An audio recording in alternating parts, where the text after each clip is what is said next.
Hola, ¿qué tal? Bienvenidos. Yo soy Alejandro Chávez. Te mando un gran saludo y un abrazo. Y en este video vamos a hablar de algo muy serio. El título podría ser algo así como ¿qué relación hay entre la Universidad Johns Hopkins y las absurdas y ridículas ideologías de género que vivimos en los últimos años, sobre todo en este 2022? ¿Sí? Ahora, el mérito, digamos, total de esto se lo llevo a un video que te voy a dejar en la descripción la liga para que lo veas, de Elina Villafañe de Al Descubierto y de Epoch Times. Entonces, ves su video completo y ahí te van a dar mucho más información, ¿no? Y suscríbete. Pero bueno, ahora va mi punto de vista y mi estilo. Déjame compartirte pantalla para que veas dónde vamos a comenzar la historia. ¿Ok? Bueno, aquí tenemos buscando en internet a John Money, que en español sería Juan Dinero. Y creo, me imagino que fue un nombre construido, no creo que se haya llamado así. De hecho, acá dice John William Money, pero yo creo que ya ves que en Estados Unidos tú con una lana te puedes apellidar como quieras, ¿no? Y no hubiera escogido un nombre mejor porque ahí se ve que lo único que le interesó fue el dinero y lo demás le valió madre totalmente. ¿Por qué? Porque vamos a leer un poquito de él. Déjame bajar un poquito aquí. Ok. Por acá dice John William Money. Morrinsville, 8 de julio de 1921, en Maine, y murió el 7 de julio del 2006, hace relativamente poco tiempo, y qué bueno que ya está del otro lado de la vida, ¿no?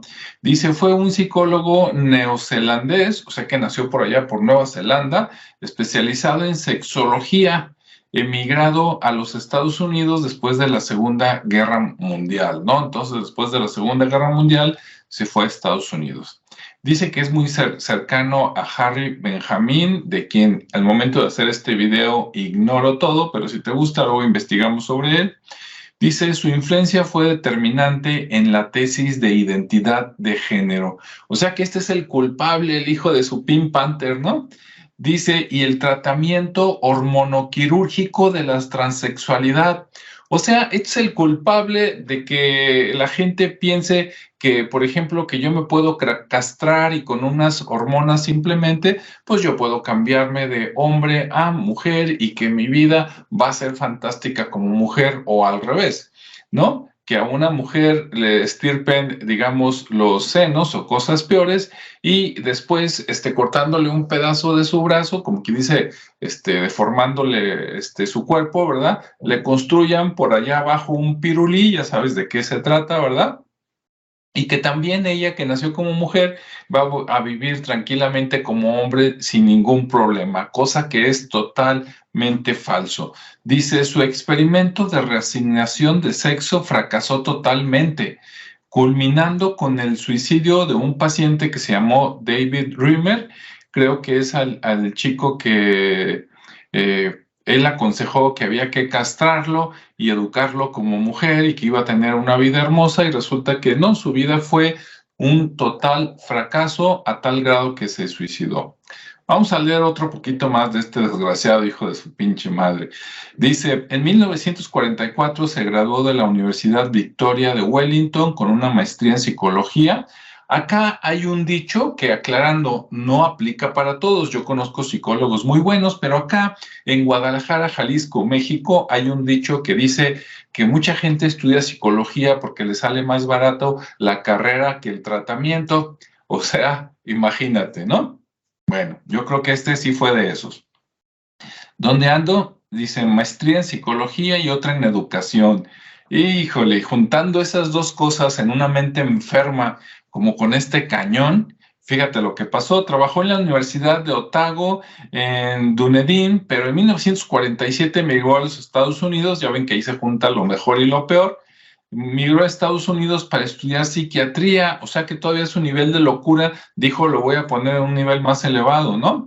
Eso demuestra que la escolaridad no quita lo pendejo, ¿sí? Nada más le da títulos que a una persona peligrosa la hace oficialmente peligrosa, o sea, la hace mucho más peligrosa y aparentemente inocua, como que no pasa nada. O sea, un loco con mucho título puede aparentar que es una persona normal, que sabe mucho, cuando realmente es un psicótico, ¿no? Desde chiquito.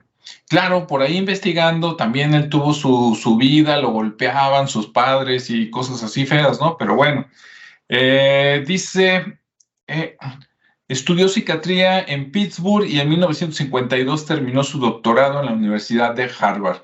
Para que veas que el estudiar en estas universidades no te garantiza que seas una buena persona, simplemente que tengas más herramientas. Si eres bueno, vas a hacer cosas buenas. Si eres malo, esto te va a convertir en un verdadero hijo de la tiznada. ¿Ok? Bien. Dice, ahí trabajó hasta su muerte, fue profesor de pediatría y psicología en la Universidad Johns Hopkins, ¿sí? Bien, dice, Moni fue el primer miembro honorario de la Asociación Española de Sociedades de Sexología y todavía le dieron premios. Dice, se ha propuesto que el premio de investigación de la Federación Española de Sociedades de Sexología lleve su nombre. Ojalá y esto nunca pase porque eso significaría que en España están pero jodidísimos, ¿no? En psicología. Dice, en 1991, Ellie Coleman publicó John Money a Tribute, o sea, un tributo para John Money, ¿no? Para Juan Dinero, hijo de su pinche madre. Dice, en el Journal of Psychology and Human Sexuality, volumen 4, número 2, y que puso su biografía, que seguramente puso lo bueno y no la verdad. Dice, en el año 2002 recibió la medalla Magnus Hirschfeld de la Sociedad Alemana para la Investigación Científico-Social en Sexualidad. Ahí es donde me digo, pues, ¿cómo estarán los alemanes, no? También han de estar súper jodidos. Dice, en enero del 2004 se publicó la autobiografía de Moni titulada The Thinking Traveler. Ven nomás qué bonito. El viajero pensante, 1946-2003. Ojalá y esté allá en el infierno y le estén dando con el tridente día y noche. Moni falleció el 7 de julio del 2016, un día antes de cumplir los 85 años, en la ciudad de Towson, Maryland, debido a complicaciones que tuvo en razón de que padecía Parkinson, pues mínimo, ¿no? Bueno, etcétera, etcétera, ¿no? ¿Y qué onda con este tipo? Bueno, resulta que allá con Elina Villafañe hay un video que es este que está por aquí, donde entrevistan déjame regresarle un poquito, no para que lo escuches, ¿verdad? Porque luego me meten en problemas, pero donde entrevistan a una psiquiatra, una psicóloga muy buena, que es esta, que es la doctora Miriam Grossman. Dice cómo se construyó la industria del género.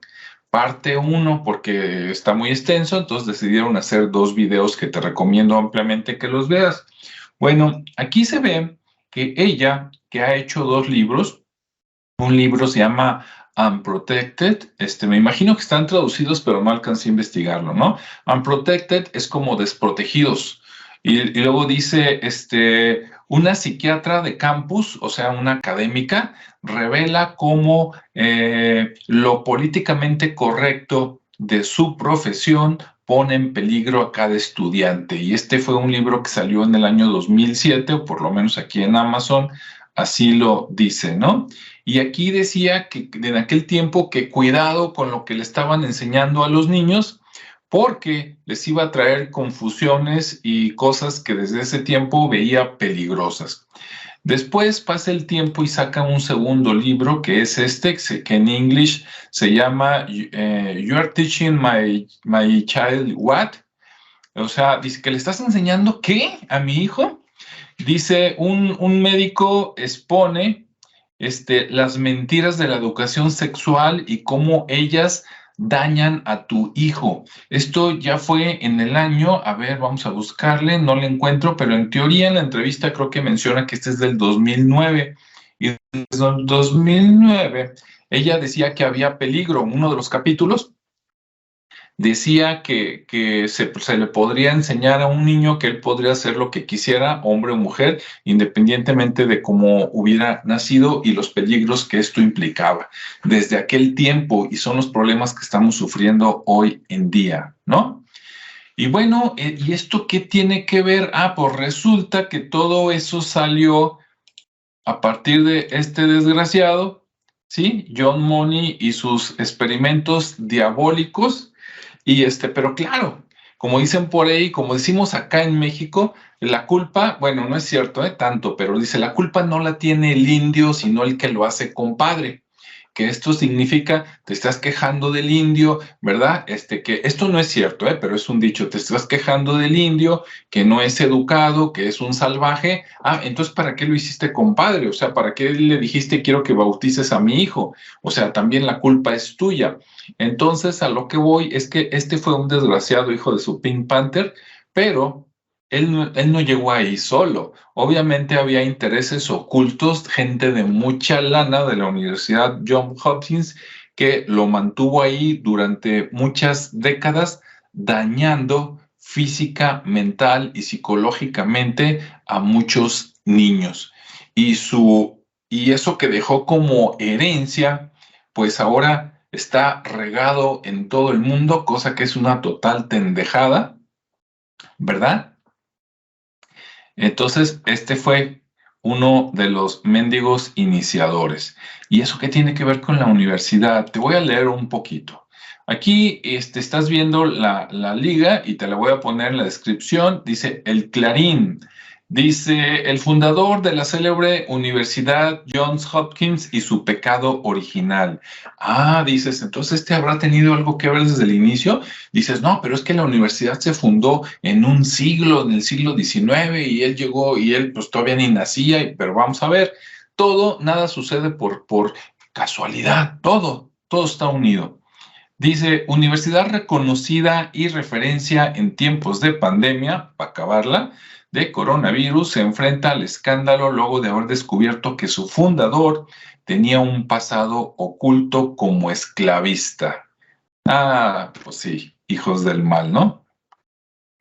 Dice, para sus empleados y alumnos, el origen del centro con sede en Baltimore, Maryland, ha sido un motivo de satisfacción que se suma al orgullo de formar parte de una comunidad fundada a finales del siglo XIX, bajo los ideales de igualdad, sí, cómo no.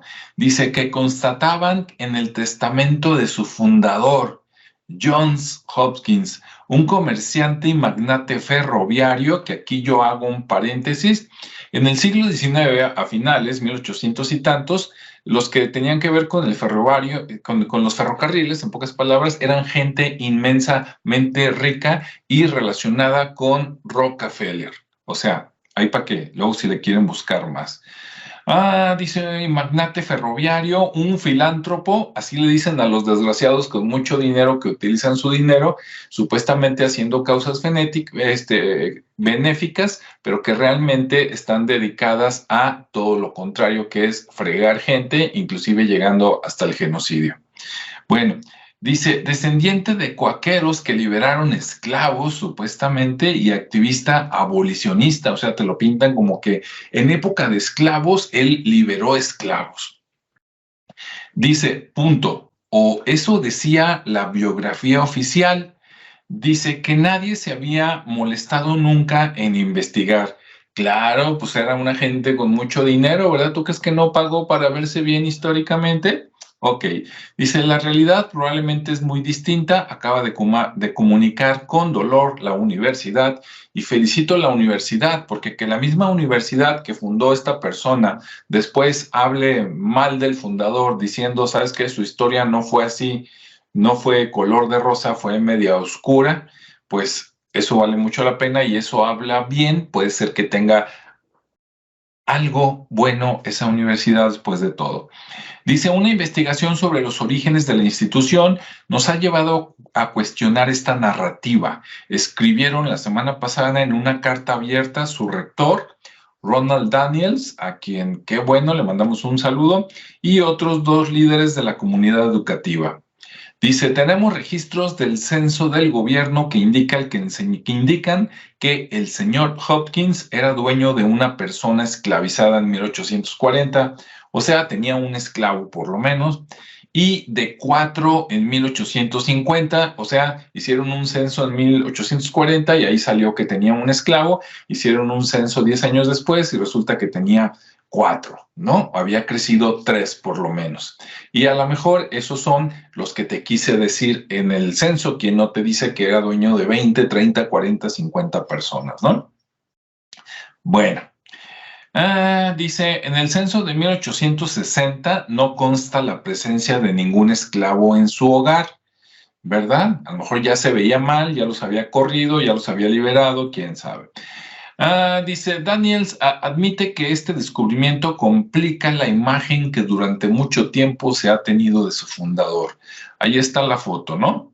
Y bueno, aunque como dicen por ahí, no se puede juzgar un libro por su portada, si ves la cara de este señor y te dicen, oye, era bueno o malo, sincero o tranza, tú dime, ¿tú qué crees?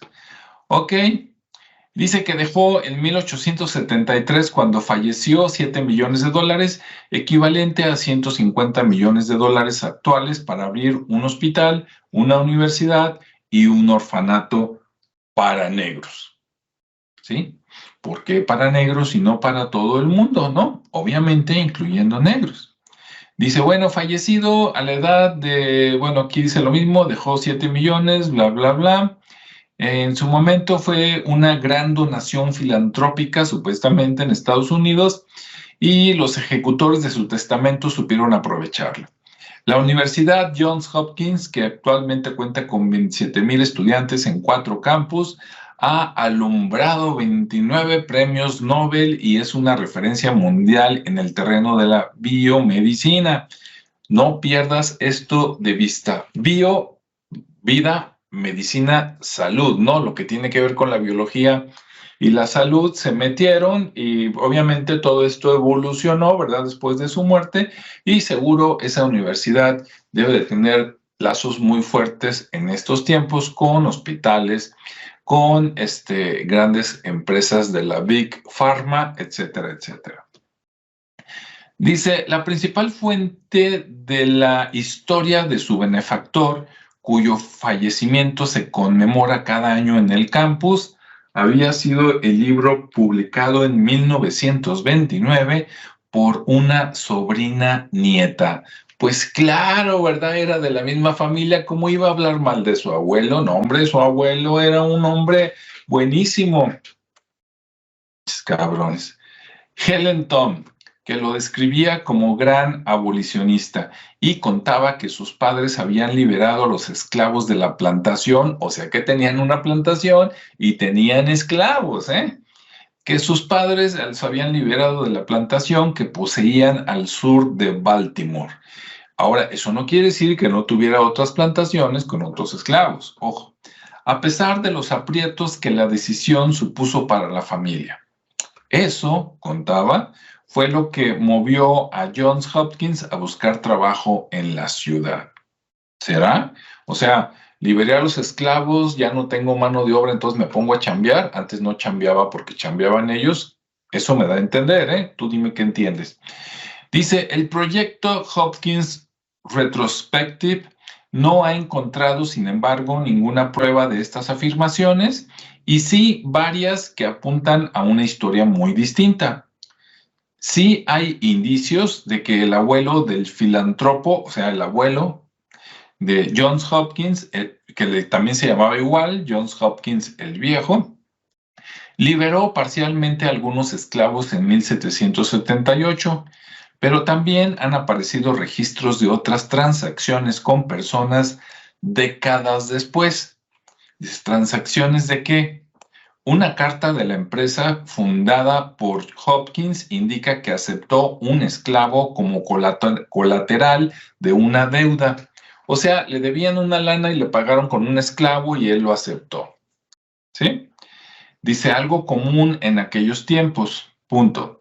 Otros informes hablan de que liberó a una persona esclavizada que luego se quedó sirviendo en su casa. No, pues muy liberado, ¿no? Algunos dirían, es que se quedó porque gracias, amo, me liberaste, me quedo a servirte toda la vida. Y dices, ¿no será que lo liberó nada más de dientes para afuera y que de todas maneras aquí te quedas porque si no mato a tu familia o algo? Digo, no sé, no hay pruebas, pero pues es que lo ponen a uno a pensar mucho. Dice, la esclavitud fue abolida en Maryland en 1864. ¿Será que por eso en 1860 decían que ya no tenía ningún esclavo y que en 1840 y 1850 sí? Viendo que iba a haber una ley, dice que les doy la libertad y cuando salga la ley, pues yo ya cumplí con la ley. ¿Será? No lo sé. Dice, uno de sus obituarios afirma que tenía fuertes opiniones políticas contra ella, o sea, contra la esclavitud. Nada se sabe de las condiciones en que vivían las personas que constan en el censo como esclavos. O sea, los trataba bien, los trataba mal, pero la universidad está decidida a continuar con la investigación, nos lleve a donde nos lleve, como dicen acá en México, caiga quien caiga, ¿no? Bueno, dice seguramente más cerca de la verdad. Daniels no contempla cambiar el nombre de la universidad. Total, si sale que era un esclavista y un hijo de su Pink Panther, pues ya que, ¿no? Pero considera imperativo cambiar la narrativa. Ok, bueno, pues en esta universidad, ¿verdad? Fundada por un señor que tenía esclavos y que tenía mucho dinero, y que seguramente se juntaba con otros como los Rockefeller, etcétera, que eran la crema de la sociedad americana en aquellos tiempos y que tenían esclavos y que seguramente tenían, al tener esclavos, pues tú tienes que aceptar que hay razas, ¿no? Que hay niveles, ¿verdad? Y que unos niveles fueron hechos para mandar y otros pues para someterse. Entonces, con esos ideales, con esos valores se funda la universidad y que después evoluciona, ¿verdad? A lo largo de 80 años más y entonces permitan que lleguen monstruos como este mendigo de Moni y con sus ideas locas de traumas que él traía, dañó físicamente, mentalmente, psicológicamente a los niños. Aunque también dices, bueno, pero ¿qué estaban pensando los padres de esos niños, no? Que de veras andaban marihuanos en los años 60, le llegaban al LSD todos los días, o qué, ¿cómo voy yo a permitir que castren a un hijo mío, hombre, o que deformen a mutilen a una hija mía? O sea, están mal esos, están jodidos del cerebro, ¿no?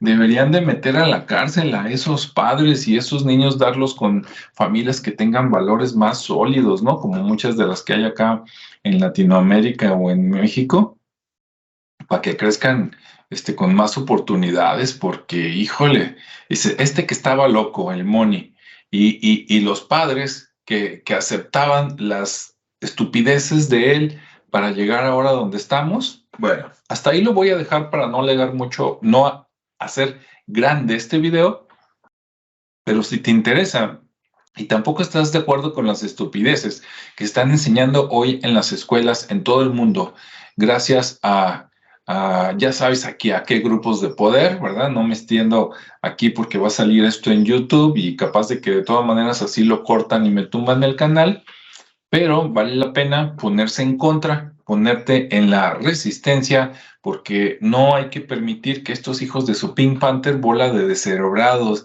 degenerados, hijos del mal, ¿no? Pactos con demonios, etcétera, vayan a dominar el mundo y tú como padre que no hagas nada por defender a tus hijos. Dices, no, si a esas vemos, ¿sabes qué? Mejor votamos por entonces, mejor educas los hijos en tu casa, como fue todo antes de la Segunda Guerra Mundial, y ya después cuando esté grande, pues ya entonces ya lo mandarás a la secundaria o a la prepa, ¿verdad? Ya para tomar alguna carrera, pero que no, los maestros, no, ellos también deben de luchar, desde los maestros de kinder, primaria, secundaria, preparatoria y universidad. ¿Cómo es posible que acepten este montón de tonterías, de pendejadas, que a lo único que llevan es a la desintegración familiar, a la infelicidad, a la disminución de población, y que los que queden locos, tocados, peligrosos, dañados? ¿Esa es la sociedad que quieres? Si esa es la que quieres, bueno, entonces vete allá a la Universidad Johns Hopkins, o a donde le van a dar, allá en España o en Estados Unidos, donde quieren ponerle su nombre a un premio. Hijos de su chingada madre. Pero bueno, pero si no, ponte en contra, ¿sí? Búscate una escuela. Si dices, no, es que mi hijo está en una buena escuela porque está carísima y le están enseñando este mugrero y esas tonterías, no, hombre, mejor cámbialo a una más económica donde de veras le enseñen valores. Y esto es como la pus, ¿no? Es como el salitre en las casas. Está permeando tanto las universidades privadas como las universidades, públicas. Pero bueno, tenemos que salir al rescate para no permitir este tipo de tonterías. Que tengas buen día, tarde o noche, cuídate y nos vemos y escuchamos en el siguiente espacio. Hasta luego.